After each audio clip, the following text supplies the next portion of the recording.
La salvación es personal, pero se vive de manera comunitaria.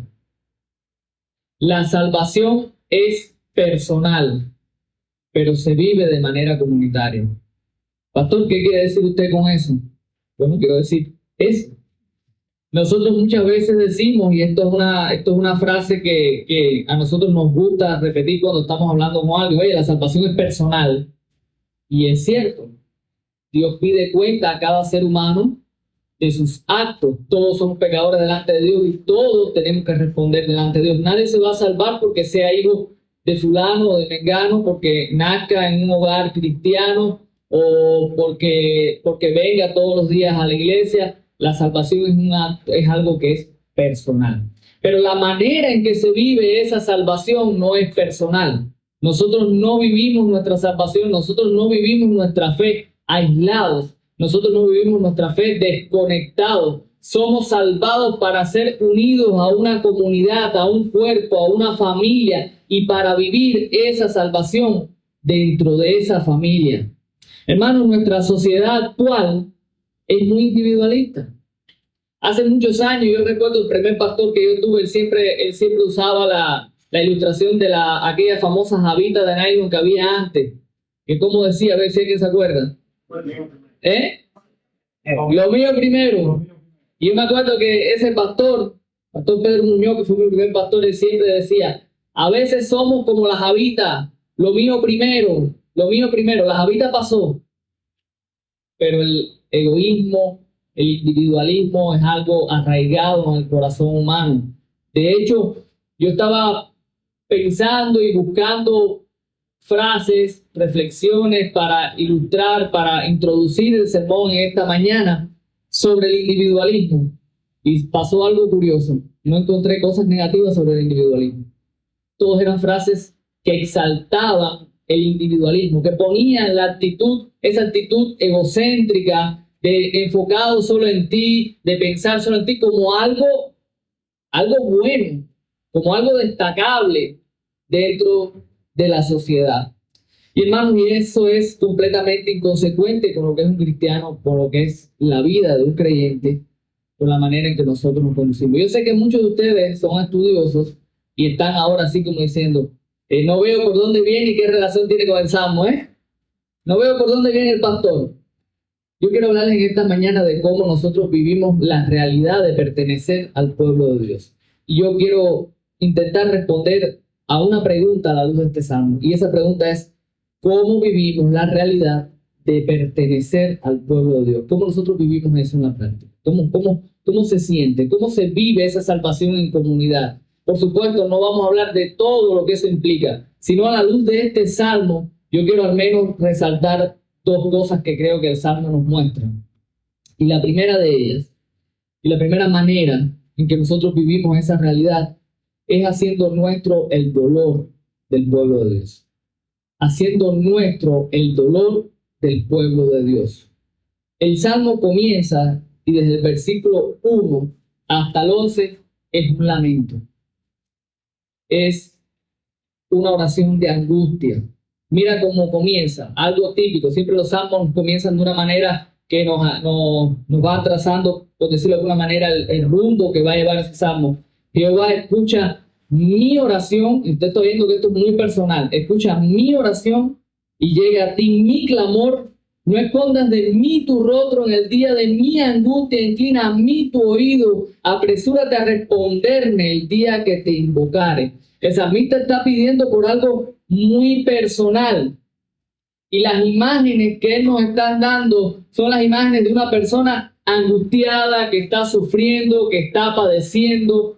Hay muchas imágenes que nos indican esto. Por ejemplo, en el versículo 3, para citarle algunas de estas imágenes, habla de que sus días se han consumido como el humo. El humo es algo inconsistente, es una imagen que no habla de algo que se va, que se esfuma.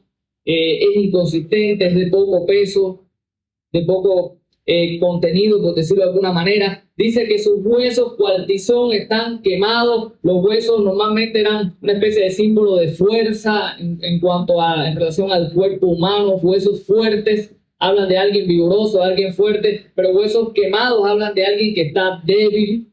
quizás hasta enfermo, no necesariamente, pues recuerden que siempre decimos los salmos usan muchas imágenes poéticas que no quieren decir. A veces la gente mira y dice, no, el hombre estaba enfermo, tenía esto, tenía lo otro. No necesariamente, ¿podría pasar?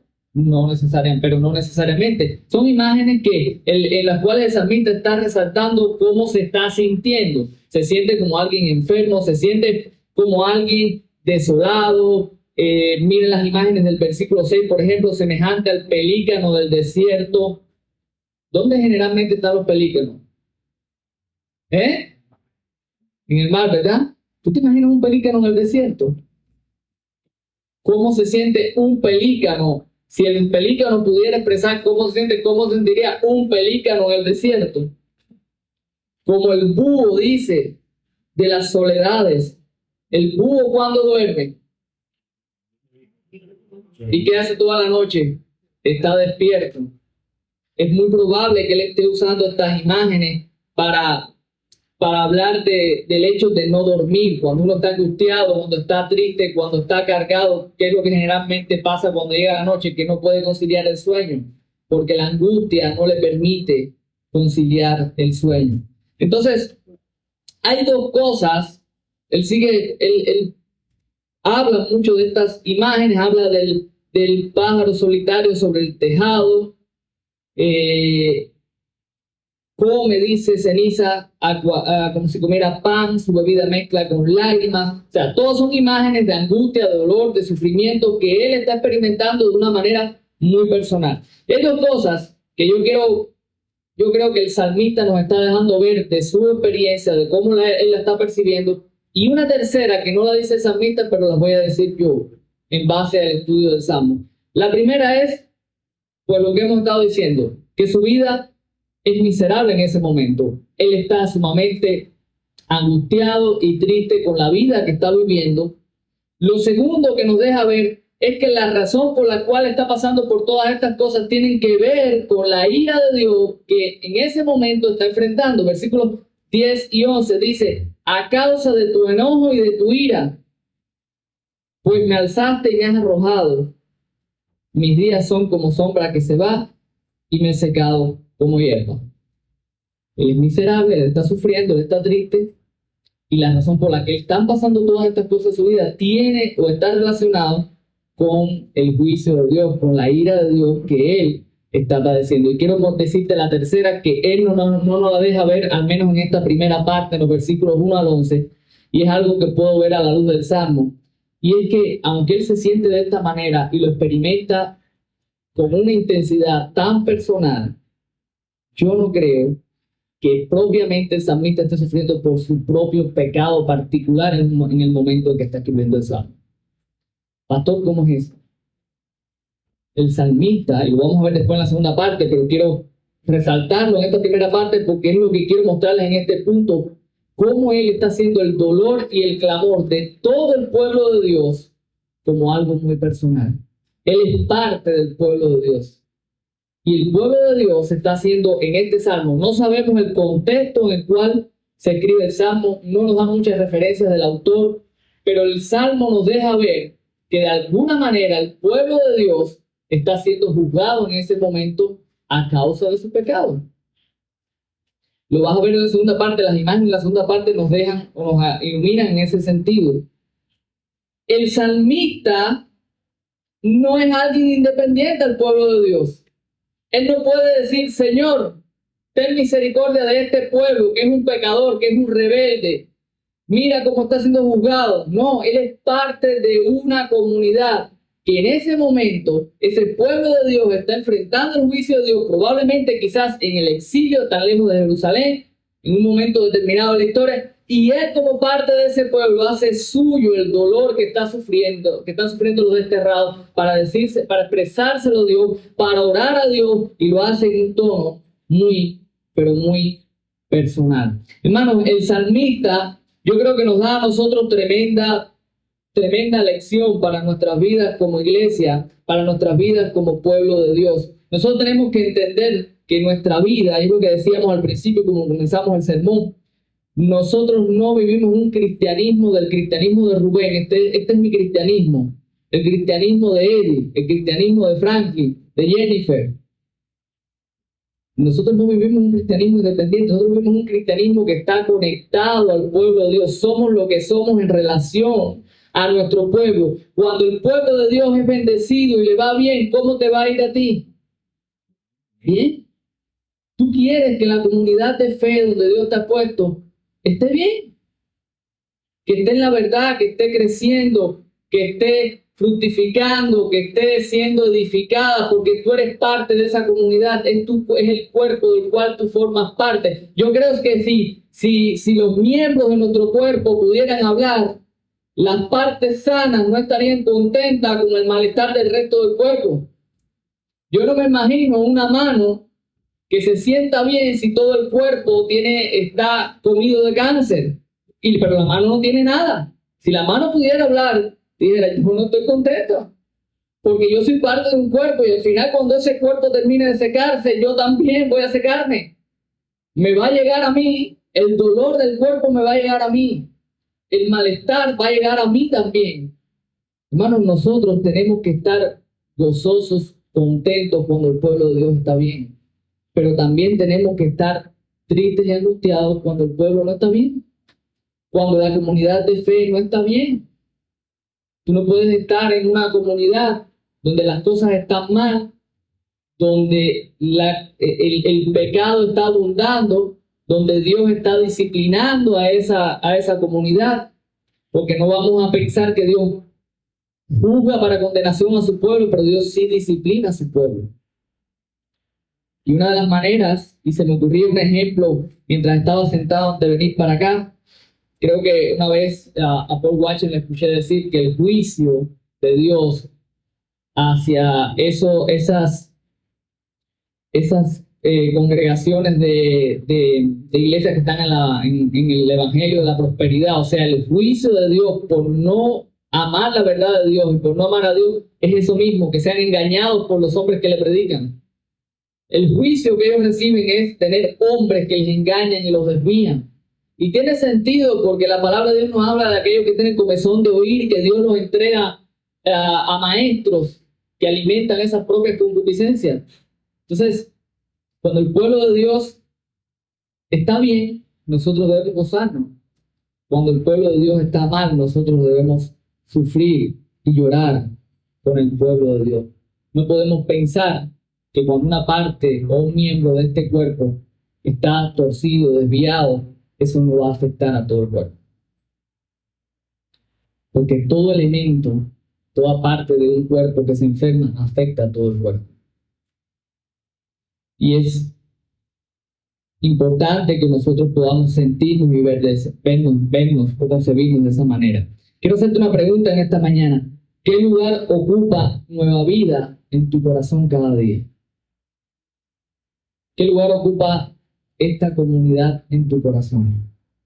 ¿Cómo tú te ves dentro de ella? ¿Cómo tú ves tu relación con este cuerpo cada día? Oras tú por tu iglesia en todo tiempo.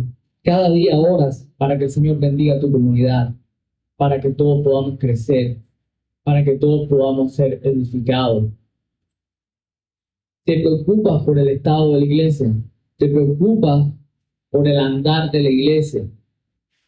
Yo sé que te preocupas por ti y por tu familia, pero yo te pregunto si te preocupas por los demás, que también son tu familia. Nos preocupamos mucho por nosotros, por mi salud, por estudiar, por prepararme, por crecer, por leerme 10 libros, por hacer mi devocional todos los días, porque mi familia, alimentar a mi familia. Pero yo no quiero estar bien yo solo, yo quiero que los demás también estén bien. Yo quiero que la iglesia camine bien. Y debo tener en mi corazón, tiene que haber un lugar para eso, para yo estar angustiado cuando las cosas no están o no van por el camino que deben andar. ¿Te alegras tú cuando las cosas están encaminadas y cuando el pueblo de Dios anda caminando en rectitud? ¿Es motivo de gozo y de alegría para ti? ¿Alabas a Dios por ver a su pueblo crecer de esa manera? Hermanos, la vida cristiana se vive en comunidad, la salvación se vive en comunidad, y una de las maneras en que eso se ve de manera más viva es cuando el dolor, es cuando la aflicción del pueblo de Dios, yo la puedo percibir como mi propia aflicción.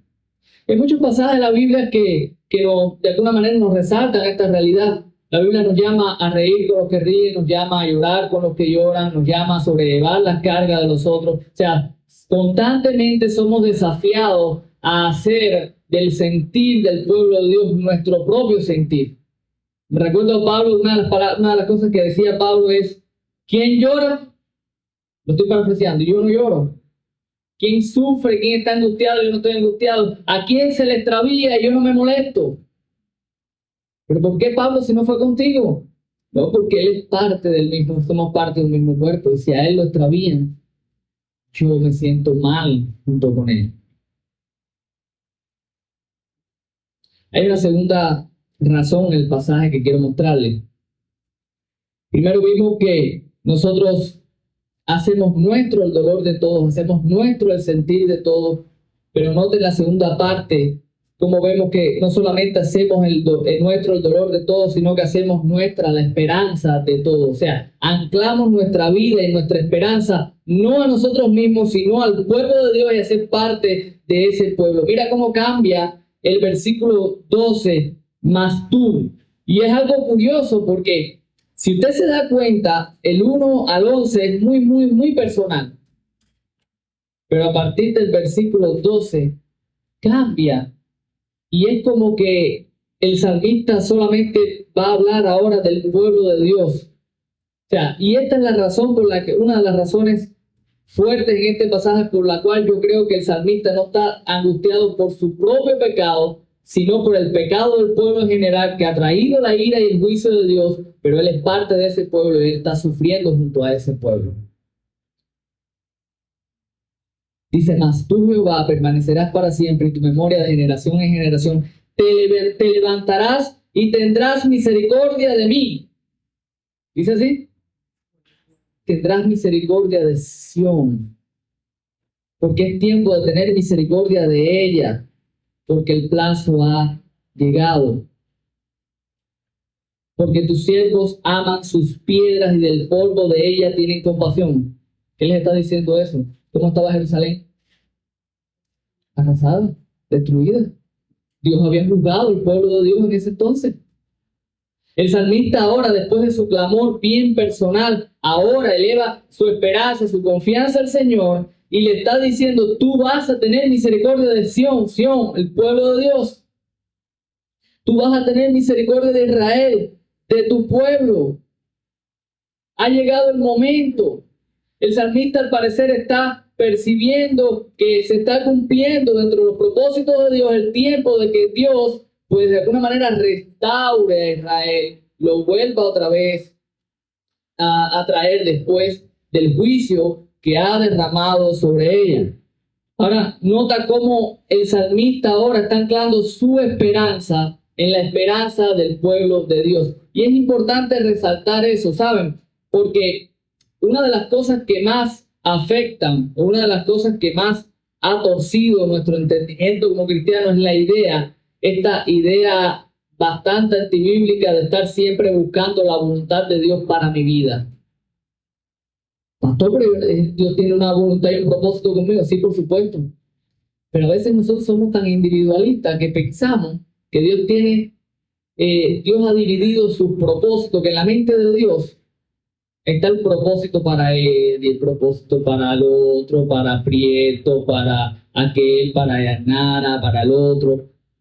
Y nos desconectamos de que Dios tiene un propósito para su pueblo. Nos desconectamos de la idea de que todos los planes de Dios, del inicio a fin, están encaminados en un pueblo y su corazón está enfocado en una nación, en una familia que le va a alabar, que le va a exaltar al fin de los tiempos. Y nosotros siempre estamos, ay Señor, el propósito de Dios para mí, tu propósito conmigo. ¿Por qué no decimos cuál es el propósito tuyo con tu pueblo?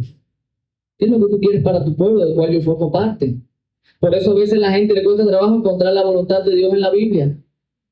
Porque como la Biblia revela la voluntad de Dios para su pueblo, nosotros estamos buscando voluntades particulares para nuestra vida, para saber qué hacer yo de manera personal, en vez de buscar en la palabra lo que Dios ya ha revelado que es su voluntad para su pueblo. Hermano, la Biblia No tiene mensajes individualistas, aunque sí nos habla de manera personal. Tú no encuentras la carta de Pablo al romano. Encuentras la carta de Pablo, ¿a quién? A los romanos. Y ahí tú vas a encontrar la voluntad de Dios para ti si la quieres buscar. En la carta a los romanos. Pablo no le escribe al Corinto, le escribe a los corintios. Le escribe a los efesios, a los colosenses, a los filipenses. El otro, va a usted saber quién lo escribió, a los hebreos. Yo iba a decir Pablo, me gusta pensar que haya sido Pablo, pero no lo sé.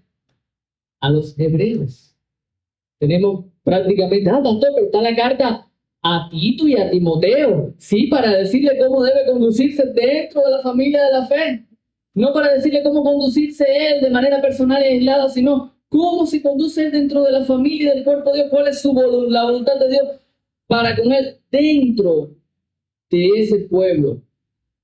El salmista tenía claro que la restauración, que el perdón de Dios estaba conectado a las promesas que él tenía para con ese pueblo. ¿Cómo lo sabe el salmista? Porque él conoce la palabra de Dios, porque en pasajes quizás como Génesis 49:10, ya desde el inicio se nos está mostrando, se nos está revelando el propósito de Dios al final de los tiempos. Miren lo que dice Génesis 49:10. Dice allí: no será quitado el cetro de Judá, ni el legislador de entre sus pies, hasta que venga Silo, y a él se congregarán los pueblos. El salmista está pensando en que hay promesas que se van a cumplir un día donde todos los pueblos se van a congregar a él, a Silo. ¿Y quién es Silo? Cristo. Eso creen la mayoría de los eruditos, Cristo. Pero nosotros lo sabemos, aunque cuando no seamos eruditos, no entendamos muchas de las cosas que dicen ahí. Juan 12:32, Jesús dijo que cuando él fuese levantado, a todos traería hacia él. El final de los tiempos en Apocalipsis, tú ves al pueblo de Dios, gente de toda tribu, pueblo y nación, que ¿dónde están? Unidos a Dios, alabando juntos. Como decía el pastor Iván ahorita, no nos vamos a despegar de la familia, de la fe nunca en la vida. Porque cuando partamos de este mundo, vamos a seguir con ellos. Vamos a estar alabando al Señor por los siglos de los siglos, como un pueblo redimido, como una gran nación. Todas las promesas que Dios ha establecido desde el inicio de los tiempos tienen un cumplimiento en la iglesia como un pueblo, como una nación. Dios tiene propósitos para su pueblo. Es extraño que haya personas que se mofen de no ser parte del pueblo de Dios. Existen hoy un tipo de cristianos que, ¿cómo decirlo así? Cristianos que dicen que ellos no son parte de ninguna congregación. Ellos hoy vienen aquí, mañana van allá, el otro día van al otro, porque ellos dicen que ellos no necesitan ser parte de una comunidad, que eso nos enseña la Biblia, que ellos solamente son creyentes y pueden estar hoy pasa un tiempo aquí y el otro pasa, claro. Lo que hay detrás de eso es que a nosotros no nos gusta que nos juzguen, y en la iglesia se te va a juzgar. Cuando hablo de juzgar, no hablo de juzgar en el sentido negativo, porque juicio no siempre es negativo. Juzgar es emitir un juicio acerca de tu conducta, acerca de tu andar. En la iglesia va a emitir un juicio sobre tu vida cuando estés desviado y torcido. Pero muchos no quieren que se les juzgue. Muchos no quieren que se les amoneste, que se les digan cuando están mal, que se les llame a cuenta, que se les llame a rendir cuentas. Entonces, por supuesto, es fácil hacerse el cristiano turista y estar brincando de congregación en congregación, porque es muy rico sentarse, escuchar, participar de la alabanza, escuchar una enseñanza y me voy y sigo con mi vida y a nadie le importa. Y yo siempre he dicho que si tú eres de los que creen que tu vida a nadie le importa, no puedes ser miembro de una iglesia. Porque desde la hora en punto que eres parte de una familia, a todo el mundo le importa tu vida. Porque el día que tú tropieces, todos nos vamos a doler contigo. Porque el día que tú te alegres, también nos vamos a alegrar. Pero el día que tú des un mal testimonio, toda la iglesia va a tener un mal testimonio por tu vida. Entonces a nosotros nos importa. Y si tú eres un hijo de Dios, y si eres de estos que está pensando de esta manera, entiende que Dios no ha revelado en ningún momento en su escritura que tú puedas ser cristiano y a la vez estar separado de su cuerpo, separado de su familia. Todo el lenguaje de la Biblia es precioso. El Nuevo Testamento siempre se está refiriendo al pueblo de Dios con imágenes como el cuerpo de Dios, cuerpo de Cristo, el templo de Dios, la familia de Dios, la novia de Cristo. ¿Qué más? El pueblo, el edificio. La Escritura dice que Él va a venir a buscar a su novia. Podría decir, Él viene a buscarlo a cada uno de manera personal, pero Dios ha querido que nosotros tengamos siempre esa conciencia de tener nuestra esperanza anclada, no a nuestra propia, no a nosotros como individuos personales, sino a nuestra relación, vernos como bendecidos dentro de un cuerpo. Que si ese cuerpo tiene esperanza, que si esa familia hay promesas para esa familia, yo soy bendecido y tengo esperanza dentro de esa familia. Y eso es lo que yo veo en el salmista. Una persona cuya esperanza está anclada a todas esas promesas que Dios tiene, que incluso el salmista en un sentido hasta profético puede mirar mucho más allá y dice en el versículo 18, esto se escribirá para la generación venidera y el pueblo que está por nacer alabará a Jehová. El salmista pudo decir, esto no se refiere a nosotros solos aquí, probablemente ni lo vea. El salmista era consciente que muy probablemente él no vería esto en el futuro, pero dice, se escribió para generaciones que aún ni han nacido, pero ellos van a alabar a Jehová. Cuando los pueblos, versículo 22, y los reinos se congreguen en uno para servir a Jehová, el salmista sabía que probablemente en su tiempo él no vería eso, pero tenía la esperanza anclada en lo que Dios había prometido para su pueblo. En el tiempo futuro, pueblos se reunirían, naciones se reunirían e invocarían el nombre de Jehová, alabarían el nombre de Jehová e incluso mirarían atrás al mismo pueblo nacional de Israel y verían la restauración que en su tiempo, porque todo tiene sus cumplimientos particulares y sus cumplimientos en el futuro. Un cumplimiento particular, Israel cumplió su nación, reedificó su nación, pero no se queda ahí, o sea, apunta a algo mucho mayor. El Salmo termina con una nota bastante alta de esperanza, los versículos 23 al 28. Él vuelve a retomar de alguna manera su sentir personal. Él dice, debilitó mi fuerza en el camino, cortó mis días. Dije, Dios mío, no me cortes en la mitad de mis días, por generación de generación son tus años. Y a partir de ahora, mira lo que dice desde el principio, tú fundaste la tierra, los cielos son obra de tus manos. Ellos perecerán, mas tú permanecerás, y todos ellos como una vestidura se envejecerán, como un vestido se mudarán y serán mudados, pero tú eres el mismo, y tus años no se acaban. Los hijos de tus siervos, note cómo vuelvo otra vez a la esperanza futura, los hijos de tus siervos habitarán seguros, y su descendencia será establecida delante de ti. Hermanos, quiero concluir con dos cosas, un llamado y una sorpresa que quiero darte en este salmo. Primero, el llamado a no acomodarnos al espíritu individualista de la época en que nosotros vivimos.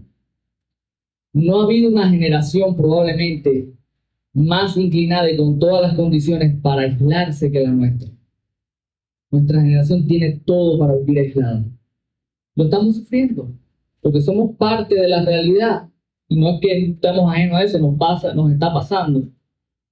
De que muchas veces estamos todos en casa, en la realidad de una pequeña familia, en un hogar, y está todo el mundo en su mundo desconectado. Imagínense cuánto más a nivel de iglesia. Si en la casa donde viven 2 o 3, muchas veces cada uno está en su mundo y no está conectado, no está viviendo de alguna manera eso que debería caracterizar lo que es ser familia. Imagínate a nivel de iglesia, a nivel de congregación y de comunidad. Muchas veces estamos desconectados. Tenemos que entender que Dios no quiere que vivamos de esa manera. Tenemos que entender que Dios quiere que vivamos bien arraigados, bien identificados con la familia de Dios, con su pueblo, de tal manera que nosotros veamos esa fe, pero esa fe de una manera corporativa, juntos, con todo lo que eso implique. Pero quiero darte un detalle más en este salmo que te va a servir de consuelo. Los versículos finales del salmo son citados por el autor de Hebreo en el pasaje que leía nuestro hermano Osvaldo. y son aplicados de manera directa a la persona de Cristo. El autor de Hebreo tomó estos versículos donde el salmista está alabando a Dios, donde él está diciendo, desde el principio tú fundaste la tierra y los cielos son obra de tus manos. Ellos perecerán, mas tú permanecerás. Toma todos esos versículos y se los aplica a Cristo, como el eterno, como aquel que siempre es el mismo, cuyos años no acabarán.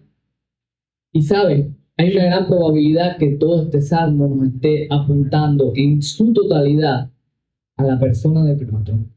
Y si eso es así, no lo estoy dando 100% por sentado, estoy diciendo hay una gran probabilidad.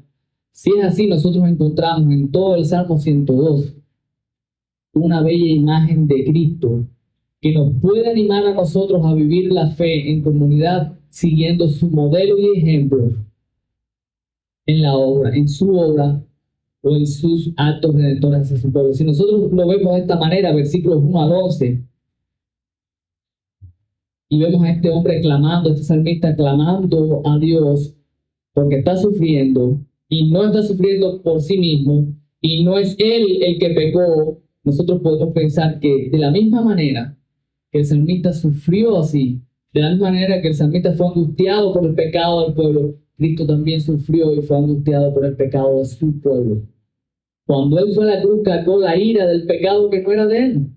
Se interpuso él entre Dios y nosotros, cargando nuestro pecado, intercediendo al Padre por el dolor de su nación, de los suyos, de sus escogidos.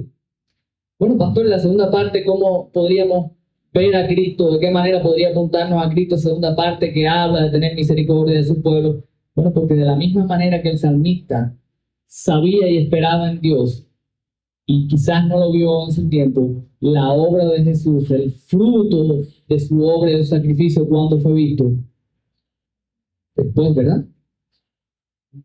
Después de morir y en la eternidad, cuando todas las cosas sean consumadas, ¿cuánto Cristo va a disfrutar del fruto precioso de todos aquellos redimidos alabando junto al pueblo de Dios? Cuando todo sea consumado. Y la última parte, obviamente, no pasamos mucho trabajo porque el mismo autor de Hebreos nos ayudó a ver que esa persona eterna, gloriosa, perfecta, que permanecerá para siempre, es nuestro Señor Jesucristo, cuya descendencia será establecida para siempre. Si lo vemos de esta manera, quiero decirte que no hay nada más cristiano que vivir la vida cristiana, vivir nuestra fe en comunidad. Porque tenemos el modelo de alguien que siendo perfecto, sin pecado, constantemente se estuvo identificando con su pueblo. Que da su vida por su pueblo, que se entrega por su pueblo, que espera que el fruto de su obra, que el fruto de su entrega, de su sacrificio, va a ser la bendición de naciones, de pueblos, alabando y glorificando a Dios en la eternidad futura. O sea, si tú lo ves de esa manera, tú no tienes un Salvador egoísta e individualista. Tú tienes un Salvador que constantemente estuvo identificado a tal punto que hoy dice, este es mi cuerpo, yo soy qué cosa. ¿La qué? La cabeza de ese cuerpo. ¿Tú crees que una cabeza está desconectada del cuerpo? Es parte del cuerpo también. Es la cabeza, pero está en el cuerpo, es mi cuerpo. No se percibe desconectado de su pueblo. ¿Por qué deberíamos nosotros percibirnos desconectados del cuerpo de Dios? ¿Qué hace que nosotros en ocasiones estemos pensando solamente en nosotros, estemos viviendo vidas como vive el mundo, anclados solamente en lo que nosotros queremos, anhelamos, en nuestros sueños, en nuestros propósitos y desconectados completamente de nuestra vida como familia?